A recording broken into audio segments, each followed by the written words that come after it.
आधार form के लिए उमड़ी भारी भीड़। पोस्टमास्टर ने दी बिचौलियों से सावधान रहने की चेतावनी। खुर्जा स्थानीय प्रधान डाकघर में आधार कार्ड बनवाने और अपडेट कराने वाले आवेदकों की भारी भीड़ उमड़ रही है। इस स्थिति को नियंत्रित करने और सुचारू रूप से कार्य संपन्न कराने के लिए डाक विभाग को पुलिस की मदद लेनी पड़ रही है। 1800 फॉर्मों का हुआ वितरण।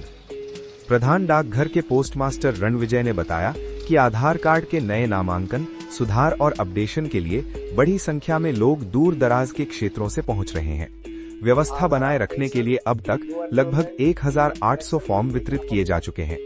उन्होंने बताया कि प्रतिदिन 100 आवेदकों के कार्य के लक्ष्य के साथ फॉर्म बांटे जा रहे हैं और उन पर एक निश्चित तिथि अंकित की जा रही है ताकि जनता को अनावश्यक इंतजार न करना पड़े। अन्य केंद्रों के बंद होने से बढ़ा दबाव। अव्यवस्था और बढ़ती भीड़ का एक मुख्य कारण अन्य केंद्रों का बंद होना है। पोस्टमास्टर के अनुसार पहले बैंकों और अन्य सरकारी केंद्रों पर भी आधार कार्ड का कार्य होता था, लेकिन वर्तमान में वे केंद्र बंद होने के कारण सारा दबाव अकेले डाकघर पर आ गया है। इसके बावजूद पुलिस प्रशासन की मौजूदगी में शांतिपूर्ण तरीके से फॉर्म वितरण सुनिश्चित किया जा रहा है। सावधान, न खरीदें पैसों में फॉर्म। पोस्टमास्टर ने जनता से विशेष अपील करते हुए कहा कि कुछ असामाजिक तत्व और बिचौलिए सक्रिय हैं जो भोले भाले लोगों को 100 से 200 रुपए में फॉर्म बेच रहे हैं। उन्होंने स्पष्ट किया कि डाकघर से मिलने वाले फॉर्म पूरी तरह निःशुल्क हैं। बाहर से खरीदे गए फॉर्म की कोई आधिकारिक मान्यता या कार्य की गारंटी नहीं होगी। किसी भी समस्या या असुविधा की स्थिति में सीधे डाकघर अधिकारियों से संपर्क करें। उन्होंने क्षेत्रवासियों से धैर्य बनाए रखने और केवल अधिकृत काउंटर से ही फॉर्म प्राप्त करने का आग्रह किया है। सर, क्या नाम है, किस पदभार पर हैं? मेरा नाम रणविजय कुमार, मैं यहाँ पोस्टमास्टर के पद पर कर रहा हूँ।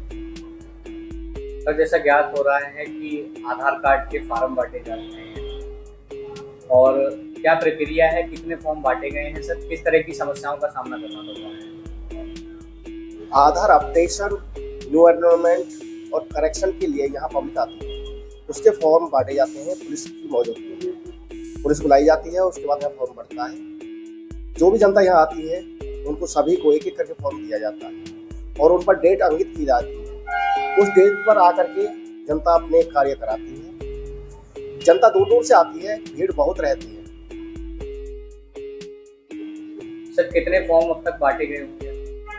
आज 1800 फॉर्म वितरण किए गए हैं, जो कि 100 फॉर्म प्रति दिन के हिसाब से बांटे गए। देखा जाता है बहुत भीड़ भाड़ भी होती है और लोगों की काफी शिकायतें आती हैं कि फॉर्म सभी को प्राप्त भी नहीं हो पाते हैं सही तरीके से और समस्याएं लगातार बनी हुई। सर, क्या कारण है और ये सेंटर स्टार्ट नहीं है, हमारी क्या परेशानी? यहाँ पर केवल पोस्ट ऑफिस में ही आधार कार्य चल रहा है। जो बैंकों में या आधार जगह पर थे वो सभी बंद पड़े हुए हैं, जिस कारण से भीड़ यहीं पर एकत्रित होती है। लेकिन जितनी भी जनता आती है उस समय सभी को फॉर्म दिया जाता है, कोई व्यक्ति वापस नहीं जाता है। जो बाद में आते हैं उनको एक बार को नहीं मिल पाता है, लेकिन जो समय बांटे जाते हैं उस समय तक जो जनता आई है उनको एक एक करके फॉर्म मिलता है नहीं है और सोचे फॉर्म वितरण किया जाता है। सर, क्या अपील करना चाहेंगे? जनता से अपील है कि जनता किसी धोखे में ना आए। कई बार जनता धोखे में आकर के 100-200 रुपए में फॉर्म खरीदती है, वो उसे ना खरीदे, वो डाकघर में आए, डाकघर से फॉर्म प्राप्त करे। अगर उसे कोई समस्या है तो वो हमसे मिले ताकि हम उसकी समस्या का समाधान करा सकें। अन्यथा वो कहीं पैसे देकर काम कराती है तो काम हो या ना हो निश्चितता नहीं होगी। Don't forget to subscribe and follow us.